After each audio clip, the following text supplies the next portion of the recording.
Nüüd on teada saanud täpne kuupäev Donald Trumpi ja Volodõmõr Zelenski ajalooliseks kohtumiseks. Miks see ajalooline on, selgitan natuke hiljem. See juhtub 28. juulil Washingtonis. Zelenski lendab Trumpi juurde koos oma meeskonnaga, kuna ameeriklased lubavad lauale panna mitu omaenda sõja lõpetamise plaani. Peamine läbirääkimiste teema on Ukraina õhutõrje tugevdamine ja Patriot rakettide tootmislitsentsid. Ja siin on midagi märkimisväärset. Samal ajal kui Sergei Lavrov, Venemaa välisminister, ründab avalikult Donald Trumpi, süüdistades teda Anchorage'i kokkulepete nurjemises ja arutledes sõna mehe sõna üle, millest me teiega eelmises saates rääkisime. Kremli pressiesindaja Dmitri Peskov teatab, et Moskva ootab uusi ettepanekuid USA-lt. Trump jagab samal ajal oma sotsiaalvõrgustikus True Social videot intervjuust Volodõmõr Zelenskiga. Intervjuu, mille tegi Laura Lumer, seesama magablogija, kes veel hiljuti nimetas ukrainlasi natsideks ja kirjutas kolumne Russia Today'le, kuid nüüd on avalikult öelnud, tsiteerin, Venemaa ei ole meie sõber. Selles intervjuus tunnistab Volodõmõr Zelenski, et nad on lõpuks kulisside taga leidnud ühise keele Donald Trumpiga ning Trump on hakanud Ukraina presidenti usaldama ja tunnistanud, et just Vladimir Putin ei soovi sõja lõpetamist. Selles saates arutame koos teiega kõike üksikasjalikult läbi. Millal ja millest hakkavad Volodõmõr Zelenski ja Donald Trump rääkima? Mis juhtus Laura Lumeriga, et temast on saanud meie liitlane?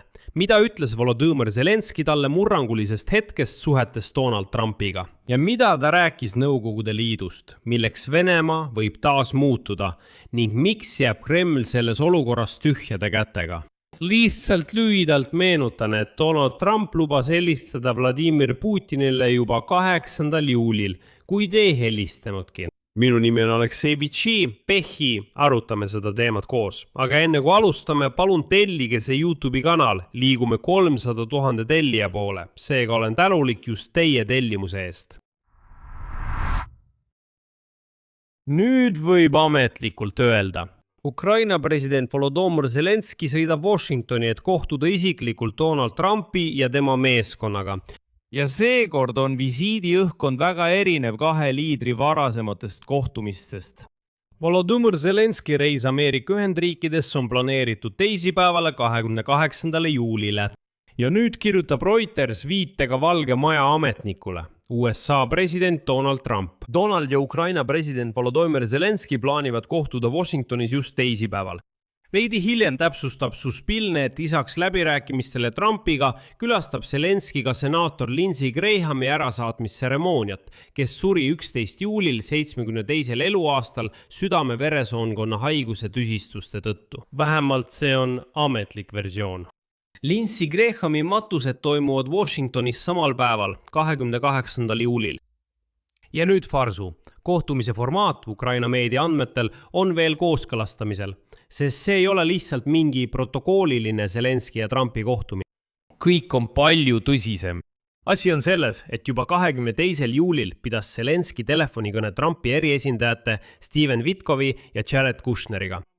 Ukraina poolelt osalesid selles vestluses presidendi kantselei juht Kirill Budanov, presidendi kantselei esimene asetäitja Sergei Kislõtsja ja peamine läbirääkija. Ukraina läbirääkija Rustem Umerov, kes muide tõenäoliselt kolib lõplikult Washingtoni ja asub seal tööle Ukraina suursaadikuna Washingtonis. Ja juba järgmisel päeval pärast seda vestlust, 23. juulil, teatas Zelenski pressikonverentsil reisist ja ütles, et Ameerika pool jagab seal Washingtonis mitmeid ettepanekuid ja plaane sõja lõpetamiseks, mida hiljem plaanitakse arutada ka venelastega. Ehk siis Steven Witkov kutsus sisuliselt ametlikult Zelenskit Washingtoni samal ajal, kui Putin istub juba alates 8. juulist ja ootab Donald Trumpi kõnet. Siin on samuti oluline märkida, et kõigepealt tahavad ameeriklased arutada tulevasi sõja lõpetamise plaane Ukrainaga ja alles seejärel arutatakse seda kõike venelastega. Ette rutates tunnistas täna Peskov, et Kremlis oodatakse neid uudiseid. Oodatakse, millal neile teatatakse, mida Trump ja Zelenski otsustasid.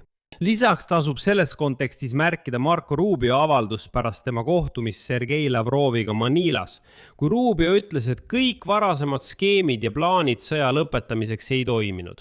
Need ei toiminud ühel lihtsal põhjusel, ütleb ta, sest Ukraina keeldus kapituleerumast. Ukraina keeldus täitmast endale ebasoodsaid tingimusi ja kõik Kremli lootused, et Trump surub Kiievile peale ja sunnib Kiievit Putini tingimustega nõustuma, ei õigustanud end. Ja siin on Ukraina ja USA vaheliste läbirääkimiste võtmeteemadeks lisaks tulevaste rahuplaanide arutamisele ka Ukraina õhutõrje tugevdamine ning Patriot rakettide tootmislitsentsi andmine. Ja kohe samal päeval, mil visiidi välja kuulutati, ilmus uudis, mis seda teemat veelgi tugevdab. Poola tegi ettepaneku soovitada Ameerika Ühendriikidel alustada koos Ukrainaga Patriot komplekside rakettide ühistootmist ning paigutada see tootmine Poola territooriumile. Siin võiks muidugi öelda, et nad püüavad end lihtsalt seostada, aga jätame selle ütlemata. Sellest teatas briefingul Poola kaitseministeeriumi asejuht Magdalena Sapkowiak-Czernecka. Tema sõnad kõlasid järgmiselt, tsiteerin. Me tegime ettepaneku, et see oleks kolmepoolne koostöö. See tähendab USA, Ukraina ja ka Poola. Sest jutt käib selle tootmise kaitsmisest, et tootmine toimuks turvalises kohas.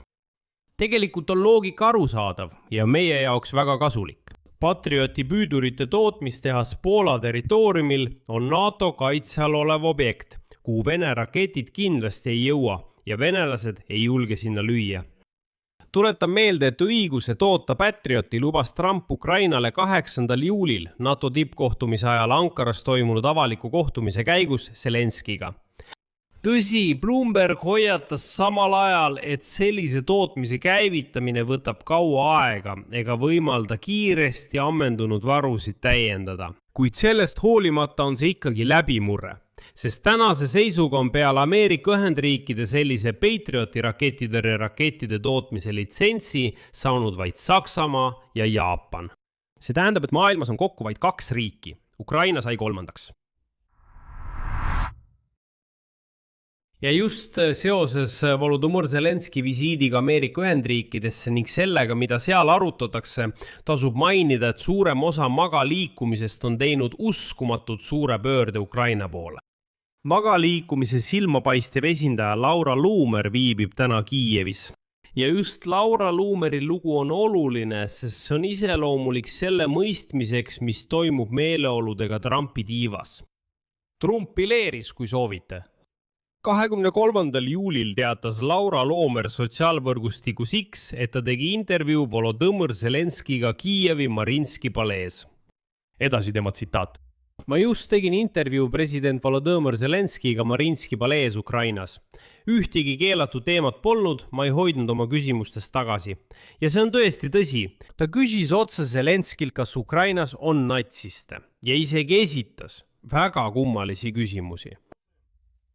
Näiteks, kas on tõsi, et Zelenski koos Emmanuel Macroniga tarvitasid narkootikume, millest kirjutas Vene propaganda? Aga siiski, jah, olid kummalised küsimused, kuid see intervjuu oli Ukrainale ülimalt tähtis. Ma selgitan, miks. Aga kõigepealt sellest, kes on Laura Luumer ja miks on see, et ta praegu Kiievis viibib ja Zelenskid interveerib, tõesti oluline sündmus. Laura Luumer on äärmus parempoolne Ameerika blogija, kes on Donald Trumpile väga lähedal ja kellel on tõesti tohutu auditoorium. Ja aastaid oli ta Ameerika isolatsionistide hääletoruks, kes ütlesid, et ainult Ameerika on kõige tähtsam ja kogu ülejäänud maailmast võib lihtsalt mitte hoolida. Just, ta oli nende Ameerika isolatsionistide hääletoruks, kes nõudsid igasuguse Ukraina toetamise lõpetamist. Ta nimetas otse välja ukrainlasi natsideks. Ta kritiseeris Zelenskid ja Ukraina ametnikke. Ta viis läbi avalike infokampaaniaid Ukraina meedia vastu. Talle viitas Venemaa propaganda narratiive. Ja alates 2021 aastast kirjutas ta mitu kolumni Russia Today jaoks, mis tähendab, et ta töötas otseselt Kremlile kuuluva propagandakanali heaks. Ja siin ma toon ühe tema tüüpilise tsitaadi varasematest aastatest. Selle tsitaadi põhjal võib üldiselt mõista Laura Luumeri meeleolu eelnematel aastatel. Tsitaat. Me ei sõdi Venemaaga. Kui ma näen, kuidas meie poliitikud sülitavad Ameerika maksumaksjate peale, kellel on niigi raske ja saadavad 100 miljardit meie dollaritest Ukrainale, siis ajab see mind iiveldama. Selline oli Laura Luumer kuni selle aasta maini. aga siis kutsus Ukraina tema toimetaja Kiievisse ja Odessasse. Ta saabus Kiievisse, sattus venelaste pommitamise alla. Laura Lumer nägi tema päris kaadreid Ukrainast. Ja ta äkki taipas ja ütles, et kuidas see võimalik on? Kuidas siis nii, et Venemaa, keda ta pidas õigeusu usu kaitsjaks, lihtsalt hävitab rakettidega terveid linnu, kus elavad samasugused kristlased, ainult et Ukrainas? Ta ütleb, mis toimub? Oodake. Meile räägiti, et Ukrainas on natsid, et nad on seal usu vastu, et need natsid on Ukrainas. Seal tapetakse preestreid, kirikuid suletakse, aga Venemaa läheb kaitsma õigeusu usku. Aga siin selgub, et ei ole nii. Need metslased lihtsalt pommitavad Ukraina linnu, tapavad samasuguseid kristlasi ega kavatsegi peatuda. Siis oli ta šokis, kui Ukraina president õnnitles Ameerika Ühendriike iseseisvuspäeva puhul, just 4. juulil. Samal ajal saatis Venemaa Medvedjevi Iraani, et lüvasti jätta HMNI-ga, see tähendab Ameerika Ühendriikide vaenlasega. Lõpuks saabus ta ise Kiievisse, et aru saada, mis tegelikult toimub. Ja nüüd Kiievis tunnistas Laura Loomer avalikult, et oli aastaid olnud Vene propaganda mõju all. Tema praegune sõnastus kõlab nii. Venemaa ei ole meie sõber. Tema sõnul aitas reis Ukrainasse tal veenduda, et osa infost, mida ta varem uskus, oli vale. Ja muide, üks Laura Loomeri esimestest peatustest Kiievis oli Kiievi Pečerski lavra, mida ründasid venelased, kes väidetavalt kaitsevad õigeusku. Ja Kiievis tegi Lumer intervjuu Zelenskiga. Ja kõige olulisem meie jaoks selles loos on see, et Donald Trump jagas selle intervjuu katkendit oma sotsiaalvõrgustikus True Social. Lumer ise kirjutas, et Ameerika president reageeris tema vestlustele väga hästi. Siinkohal märgin, et Laura Loomer on Donald Trumpile väga lähedane blogija. Nad kallistavad koos, neil on olnud palju ühiseid üritusi ja ta on alati kuskil läheduses. Ja on isegi infot selle kohta, et ta mõjutas mõningaid personaliotsuseid Valges Majas. Aga siin ütlen ausalt, et ei tekiks liiga kõrgeid ootusi. Laura Loomeri pööre ei tähenda veel kogu Trumpi administratsiooni kursimuutust, kuid kui inimene, kes aastaid edastas Kremli seisukohti magapublikule, tunnistab avalikult, et teda peteti, siis see on väga märgatav muutus selles keskkonnas, mis oli varem meie jaoks kõige vaenulikum. Ehk kujutage ette, magaliikumise kõneisik ütleb, kuulge, ma eksisin, mind peteti. Ma väga loodan, et magaliikumine hakkab tõesti muutuma ja mis kõige tähtsam, Laura Loomer ei ole selles osas üksi. Veel üks magablogija, kes varem toetas Venemaad, on täna samuti ootamatult meelt muutnud. Podcaster Tim Pool teatas, et toetab nüüd Ukraina võitu ja tunnistas, et Ukraina, tsiteerin, võitleb oma eksistentsi eest kurja diktaatori vastu. Ta avaldas ka lootust, et Trump jätkab abi andmist Kiievile, kuigi varem nõudis ta, et Ukrainale ei tohiks üldse abi anda. Alles 2 aastat tagasi nimetas seesama Tim Pool Ukrainat, tsiteerin, Ameerika Ühendriikide peamiseks vaenlaseks ja nõudis sõjalise abi lõpetamist. Hiljem selgus, et temaga seotud ettevõte, üsna ebamugav olukord, sai Venemaa raha Kremli-meelsete narratiivide levitamise eest Ameerika Ühendriikides. Aga üldiselt on isegi kõige kompromiteeritumate magaaktivistide meelemuutus meile ainult kasuks. Nüüd sellest, mida täpselt Zelenski ütles selles samas intervjuus Laura Loomerile. Esiteks, rääkis ta murrangulisest hetkest suhetes Donald Trumpiga. Tema sõnul oli esimeseks selliseks hetkeks kohtumine Vatikanis, mis toimus paavst Franciscuse matustel. Zelenski märkis, et sellel kohtumisel jäid nad Trumpiga kahekesi, ilma tõlkide, nõunike või kellegi teiseta. Ja pärast seda oli nende edasine dialoog positiivne. Teiseks, ja see on peamine tees, mille ta suunas just Ameerika publikule, selgitas Zelenski, miks sõda Ukrainas puudutab otseselt Ameerika Ühendriike. Tsitaat. Ma arvan, et Nõukogude Liit on Ameerika Ühendriikide jaoks kõige ohtlikum vaenlane. Kui Venemaast saab taas Nõukogude Liit, siis saate endale Hiina ja Nõukogude Liidu, suurima impeeriumi, suurima armee maailmas ning nad on tõesti suuremad ja tugevamad kui Ameerika Ühendriigid. Ja see oleks juba teile ohtlik. Just see ongi see argumentatsioon, mis mõjub magapublikule. mitte moraalsest kohustusest, mitte demokraatiast, vaid Ameerika huvidest. Nemad on ju isolatsionistid, nemad ju hüüavad, et Ameerika on üle kõige. Olgu. Aga siin on teile sõnum. Kui te ei peata Venemaad praegu, saate selle Moskva ja Pekingi liidu, mis saab olema tugevam. Ja kõik. Just selles keeles räägib Zelenski Trumpiga viimastel kuudel. Ja just selle intervjuu lõigu postitas Trump oma sotsiaalvõrgustikku. See on väga oluline. Ja selle taustal on Kreml sõna otseses mõttes hüsteerias. Kontrast on lihtsalt rabav. Dmitri Peskov, Kremli pressiesindaja, teatas täna 24. juulil, et Venemaa ootab USA-lt uusi ettepanekuid sõja lahendamiseks. Propagandist Zarubin ütles, et mis me siis oleme? Venemaa! Ja kas me siis ootame, kuni Trump ja Zelenski seal midagi välja mõtlevad, mingid uued formaadid? Kui Anchorage'i vaim läbi kukkus, mis me siis oleme? Istume lihtsalt ja ootame. Me oleme ju Venemaa. Me ei tohiks nii teha. Ja siis vastas Peskov sellele ootamatult, tsiteerin. Ootame uusi ettepanekuid, ootame. Muidugi peavad need olema eelkõige meile vastuvõetavad. Samal ajal kordas ta, et Kremlil oli Anchorage'is läbikukkumine. Järgneb veel üks tsitaat. President Trump on siiras ja tema läbirääkijad on siirad oma soovis tõesti välja töötada mingid variandid, mis oleksid kõigile vastuvõetavad. Variant, mille nad välja pakkusid, võeti meie poolt vastu, kuid ukrainlased ei võtnud seda vastu. Nad ei suutnud ukrainlasi murda, keda õhutasid eurooplased. Teate, mulle tundub, et seda võib üldiselt võtta kui kiitust. Isegi selle mädaniku Peskovi suust. Seda võib võtta kui kiitust. Isegi Trumpil ei õnnestunud, nagu Peskov väljendus, ukrainlasi murda.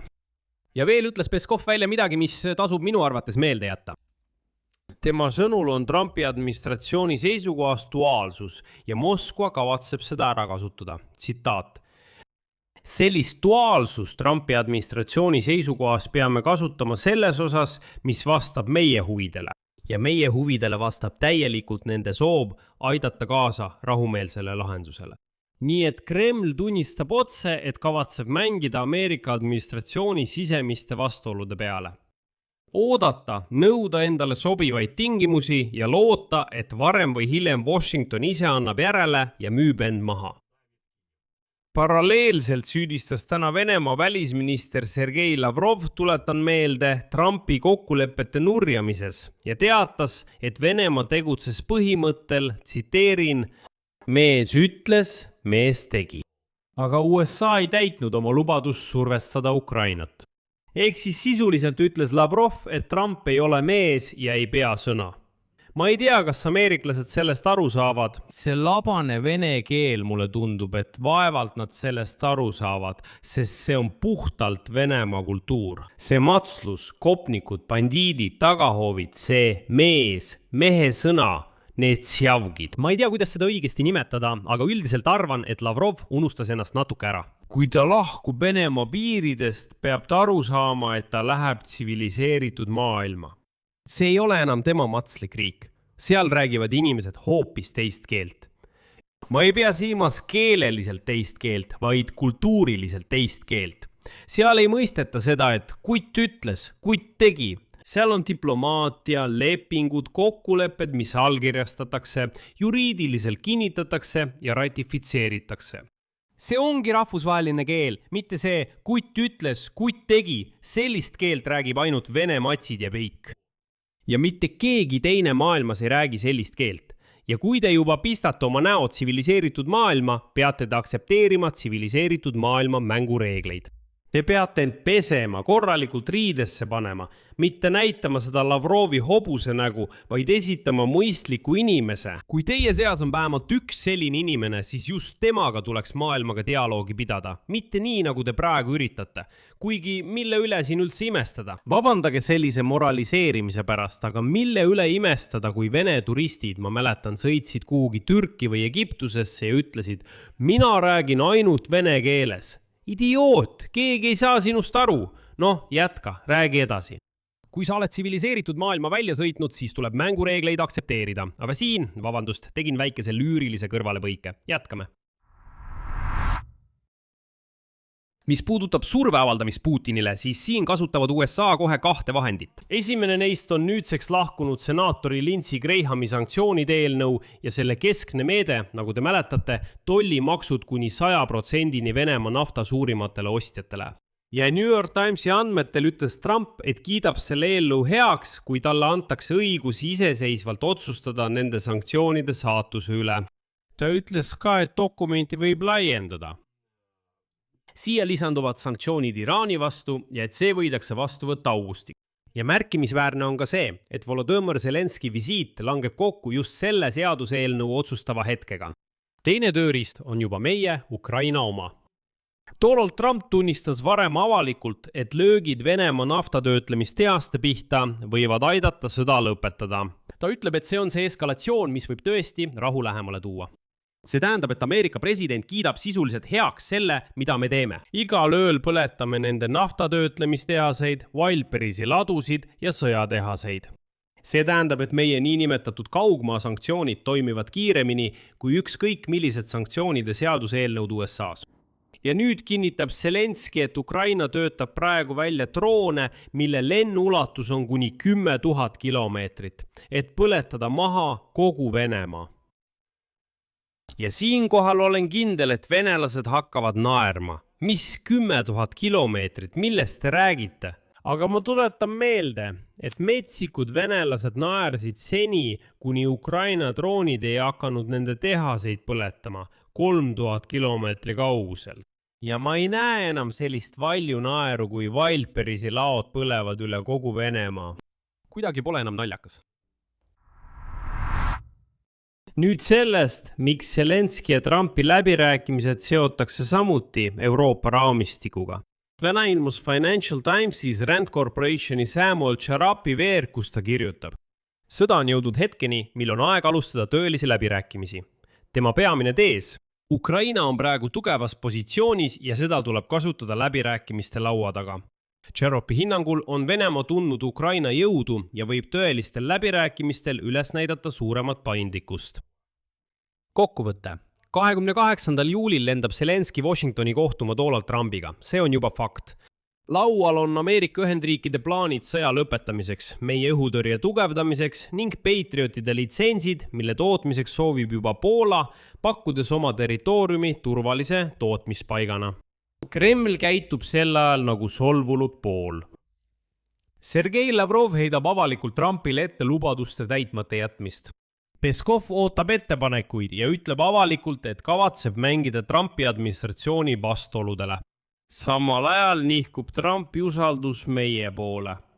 Nii palju, et ta jagab uuesti Zelenski intervjuud omaenda Maaga blogijalt, kes veel eile kirjutas, tuletan meelde, kolumne Russia Today jaoks, aga täna ütleb, et Venemaa ei ole Ameerika sõber.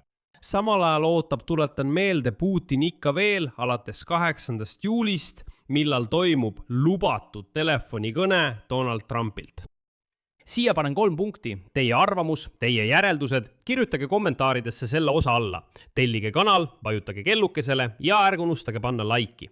Kui soovite toetada selle YouTube'i kanali tööd, saate seda teha tehes mis tahes annetuse selle video kirjelduses olevate linkide või rekvisiitide kaudu. Sellega on kõik, hoidke end, kõike head!